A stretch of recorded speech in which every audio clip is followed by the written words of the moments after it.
जिंदगी भर ईमानदारी से पालन करने वाले बामसेफ, BF4, BPF, BRC तथा बहुजन समाज पार्टी के जन्मदाता मानवर कांसीराम साहब को आज इस मौके पर आदर सम्मान सहित उन्हें नमन करता हूँ।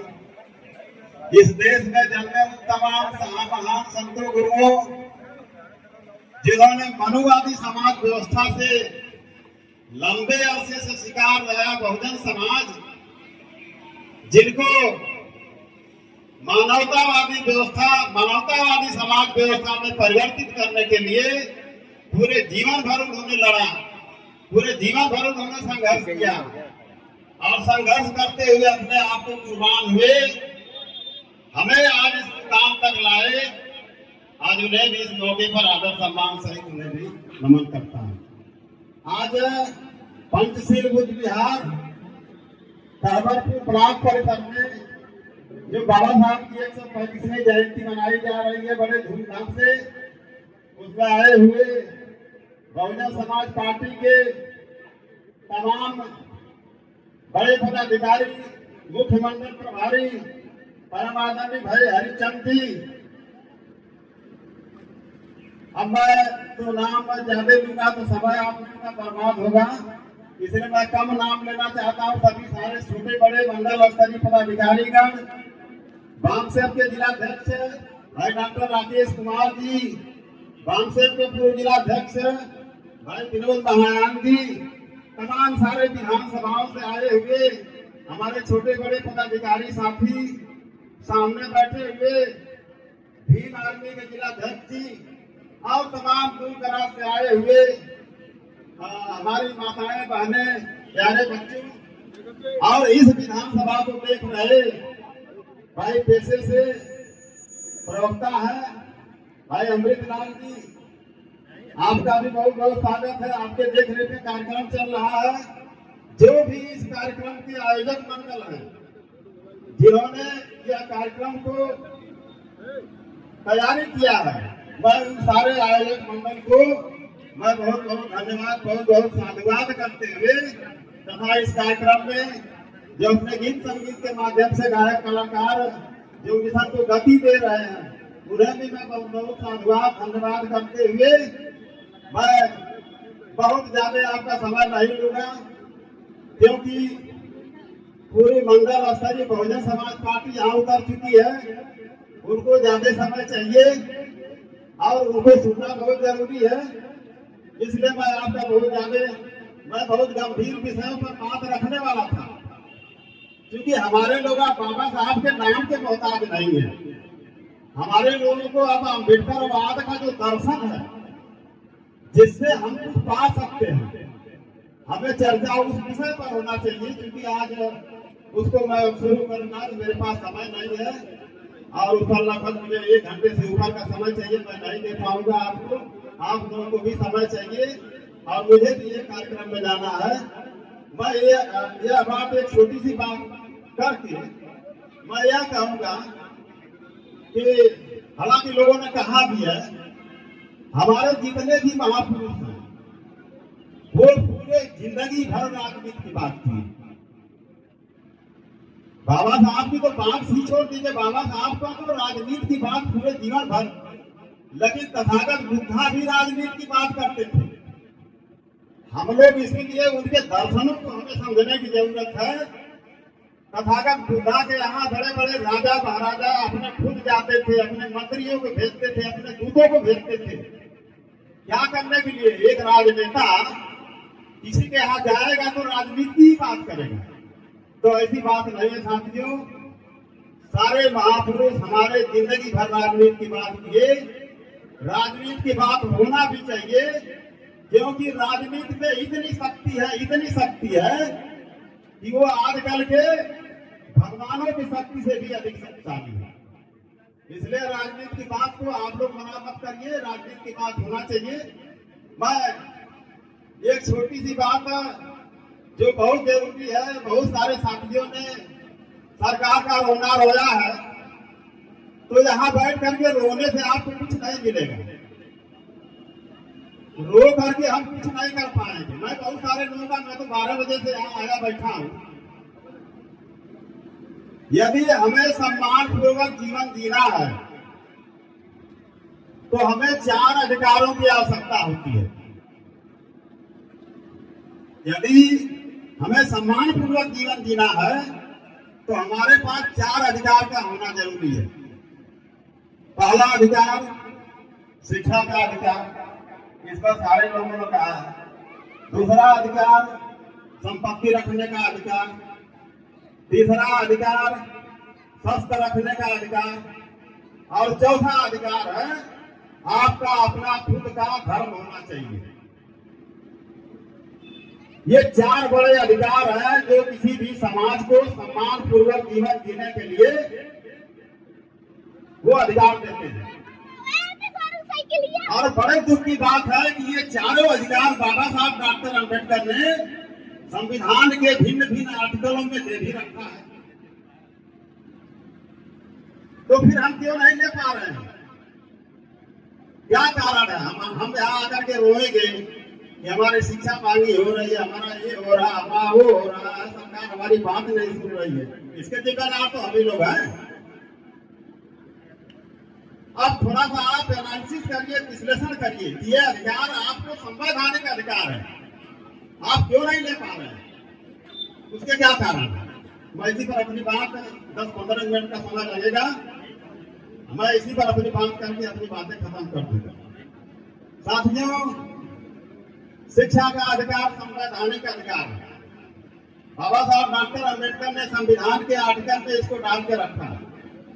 मौलिक अधिकार है, फंडामेंटल राइट में बाबा साहब ने डाल के रखा है। कभी संविधान संशोधन भी नहीं कोई कर पाएगा। लेकिन आपको कैसी शिक्षा चाहिए यह तय करने का अधिकार संविधान के पास नहीं है। शिक्षा का अधिकार तो है संविधान के अंदर, लेकिन आपको कैसी शिक्षा मिलना चाहिए? आपको लॉर्ड मैकाले की आधुनिक शिक्षा मिलना चाहिए या गुरु गोलावरकर की पुरातन शिक्षा मिलना चाहिए? यह तय करने का अधिकार हमारे संविधान के अंदर नहीं है। तो फिर किसके अंदर है? जो शासक है उसके अंदर है।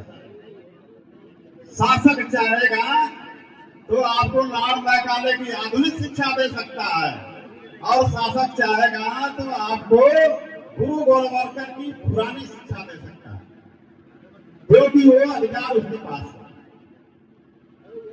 दूसरा है संपत्ति रखने का अधिकार। अब संपत्ति रखने का अधिकार तो संविधान ने आपको दिया है, लेकिन संविधान ने यह तय नहीं किया है कि आपके पास कितनी संपत्ति होना चाहिए। यह तय करने का अधिकार शासक के पास है। शासक तय करेगा कि आपको आपकी संपत्ति का लिमिटेशन इतना होना चाहिए। अगर शासक के बनाए गए नियमों के हिसाब से आपने कहीं अधिक संपत्ति बनाया तो आपके ऊपर आय से अधिक संपत्ति का मुकदमा दाखिल होगा और आपको जेल में जाना पड़ेगा। जैसा कि हमारे आदरणीय बहन कुमारी मायावती जी के ऊपर 2 बार मुकदमा हुआ है और 2 बार में सुप्रीम कोर्ट ने उनको आय से अधिक मुकदमे को उन्होंने खारिज भी कर दिया है। लेकिन आज भी लोग कहते हैं कि इनके पास आय से अधिक संपत्ति है। बहुत सारे नेताओं को जेल जाना पड़ा, लालू यादव को जेल की हवा खाना पड़ा, माननीय मुलायम सिंह यादव जेल जाते जाते बच गए, चले गए दुनिया छोड़ करके। तमाम सारे लोगों के ऊपर आय से अधिक संपत्ति का मुकदमा है साथियों। इसलिए आप संपत्ति रखना चाहते हैं तो आप नहीं तय कर पाएंगे, सरकारें तय करेंगी। तीसरा क्या है? स्वस्थ रखने का अधिकार। स्वस्थ रखने का अधिकार भी एक स्वाभिमानी अधिकार है, सम्मान और स्वाभिमान का प्रतीक है। जब आप जाएंगे, आपके पास पैसा है, रुपया पैसा बहुत काफी है, आप रिवॉल्वर खरीद सकते हैं, गन खरीद सकते हैं, माउजर खरीद सकते हैं, लेकिन जब तक उसका लाइसेंस नहीं बनेगा, जब आप बिना लाइसेंस का हथियार खरीदेंगे तो सरकार आपके ऊपर एक्ट का मुकदमा लगाएगी और आपको जेल की हालत करना पड़ेगा। हमारे जो की सामने बैठे हुए हैं, ये लोग भी बेहतर जानते हैं। तो यह जो है, यह कौन तय करेगा? आप जाइए ना, आजकल के जमाने में मैं दावे के साथ कहता हूं कि चले जाइए आप डीएम साहब के यहाँ, स्वस्थ रखने के लाइसेंस का आवेदन करिए, देखिए आपको मिलता है, नहीं मिलेगा आपको पटाखा दौड़ाया जाएगा, क्योंकि जिनकी हुकूमत है वो नहीं चाहते हैं कि आप सम्मान पूर्वक रहिए, सब रखा के सम्मान पूर्वक रहिए, तो सम्मान का प्रतीक है। और अभी जब बहुजन समाज पार्टी की सरकार बनी थी तो मुझे याद है, लोकसभा सर्विस में था, तमाम सारे लोगों को, हमारे तमाम सारे लोगों को सरकार की तरफ से सब लाइसेंस जारी करने के लिए उनको मिला, उनको आदेश मिला। तो आप समझ लीजिए कि बिना ये तय नहीं कर पाएंगे कि आप स्वस्थ रखेंगे कि नहीं रखेंगे। यही हमें सम्मानपूर्वक जीवन जीना है। एक चौथा अधिकार है, आपका खुद का फर्ज होना चाहिए, और इसके पूर्व में जब चलेंगे तो बहुत काम में ये सारे अधिकार आपके पास। जब बुद्धिज्म काल था, यह मत समझिए कि बौद्धों का शासन नहीं था, बौद्धों का शासन सबसे पहले था, बौद्ध भारत था। बौद्धों से सत्ता जब ब्राह्मणों ने छीन लिया तो ब्राह्मण भारत का निर्माण हुआ। जब ब्राह्मणों से सत्ता अंग्रेजों मुगलों ने छीना तो मुगल भारत का निर्माण हुआ, और जब मुगलों से सत्ता अंग्रेजों ने छीना तो अंग्रेज भारत का निर्माण हुआ, और जब अंग्रेज यहाँ से गए तो सत्ता उन्हीं के हाथ में दे गए जो आज तक जारी है। तो इसलिए साथियों, आपका अपना खुद का धन होना चाहिए। अब आप अंदाजा लगाइए, मैं ये पंचशील का पट्टा पहन लिया, मैं अपने को बहुत बोलूंगा। अभी हमारे संचालक महोदय ने कहा था कि फलाना बहुत, मैं कहता हूं कि आपका, मैं कह तो सकता हूं कि बहुत, आप बोल सकते हैं कि बहुत, आप बहुत विचारधारा से ये तरफ चलने वाले लोग हैं, लेकिन सरकारें क्या करती हैं? सरकार आपके पार्लियामेंट में जबरदस्ती हिंदू धर्म की सर्टिफिकेट घुसेड़ के रखी हुई है। सरकार के आंकड़े में आप हिंदू बने हुए हो। मैं बहुत बड़े बड़े चीवरधारी बहुत भिक्षुओं से भी पूछ चुका हूँ, वो चीवर पहन करके बेचारे कुछ नहीं कर पा रहे हैं। तो इसलिए साथियों, यह कुछ अगर हासिल करना है तो आपके पास सत्ता होना बहुत जरूरी है, और ये सारा संघर्ष सत्ता के लिए चल रहा है, ये सारी नौटंकी सत्ता के लिए चल रही है। एक अंतिम बात करके मैं अपनी बात खत्म कर दूंगा। जब बाबा साहब डॉक्टर B.R. अम्बेडकर ने जब वोट का अधिकार आपको दे दिया तो पहले बार वो मुस्कुराए थे। कुछ ब्राह्मण नेताओं ने उनसे सवाल किया कि भाई आप इतने खुश हैं, क्योंकि कभी हंसते नहीं थे। तो बाबा साहब ने बोला कि आज मैं वह लड़ाई, अपने जीवन की सबसे कठिन लड़ाई जीत लिया हूं। मैं अपने लोगों को वोटों का अधिकार दिला दिया हूं, बराबरी का दिला दिया हूं। अपने ही लोगों को नहीं बल्कि मैंने सारे लोगों को वोट का अधिकार बराबरी का दिला दिया है। और आज हमारा समाज अभी नहीं कुछ जान रहा, लेकिन जब जागरूक होगा तो अपने वोटों का प्रयोग करके, क्योंकि बहुजन समाज के अंदर वोटों की कोई कमी नहीं होती है, वो अपनी सरकारें बना लेगा। मैं इसलिए खुश। तो ब्राह्मण नेताओं ने कहा कि आपका समाज दबा है, पिछड़ा है, गरीब है, लताड़ा गया है, पिछड़ा गया है, उसको हम पैसे से खरीद लेंगे। साथियों, आज भी पैसे से हमारे वोट खरीदे जा रहे हैं, हमारे लोग बिकते हैं। कुत्तों की तरह हड्डियां चूसने के लिए हमारे लोग बिकते हैं।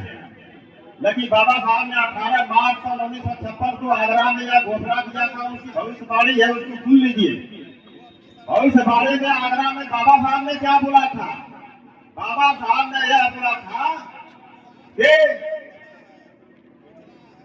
अगले 40 वर्षों के बाद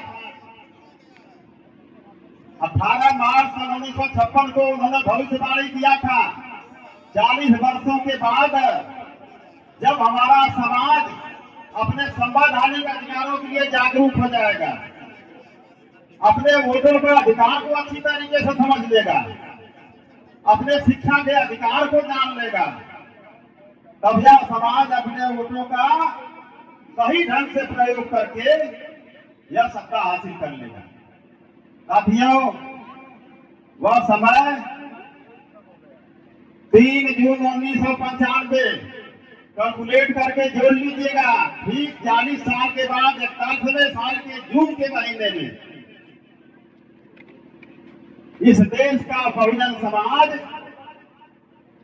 एक दलित महिला जो कभी जिंदगी में भी नहीं सोची होगी, वह दलित महिला को या बहुजन समाज उत्तर प्रदेश, जिसको भारत का मिनी इंडिया कहा जाता है, इतने बड़े सूबे का उसको मुख्यमंत्री बनाया, और एक बार नहीं, 2 बार नहीं, बल्कि 4 बार मुख्यमंत्री बनाया। इसलिए साथियों, इसके लिए जागरूक बनिए, इसके लिए होशियार बनिए। मैं अब इससे अधिक ना कुछ कहते हुए एक 2 लाइन का वो शायर है, मैं सुना करके अपनी बातें खत्म कर दूंगा। हमें राम नहीं, कांसी राम चाहिए। हमें राम नहीं, मानवर कांसी राम चाहिए। नीला झंडा और हाथी निशान चाहिए। सत्ता, सम्मान, स्वाभिमान चाहिए। और एक चीज और चाहिए, जो हमारे लोग भटक जाते हैं, बहन कुमारी मायावती जैसा हुक्मरान चाहिए। बहुत बहुत धन्यवाद। जय भीम।